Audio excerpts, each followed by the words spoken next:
So first thing I'm going to do is get this door out of here. I'm going to start by removing this right here, anything that's attached to the door, like the piston, if that was still attached. But this right here, just take the screws out. And right here, use my hammer. There's some screws going into the trim, so I'm going to remove all those all the way down.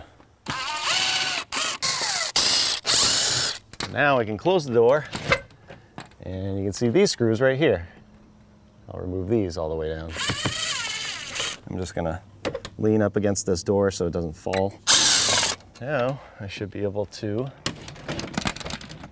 remove the door. Now I can remove all the screws out of this piece right here.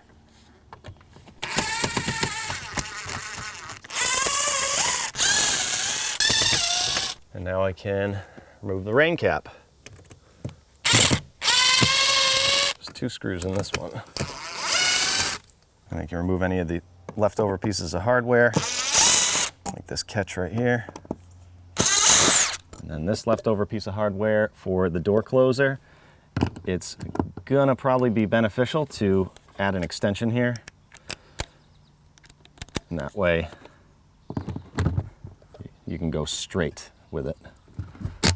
See if it works. These screws are typically pretty long.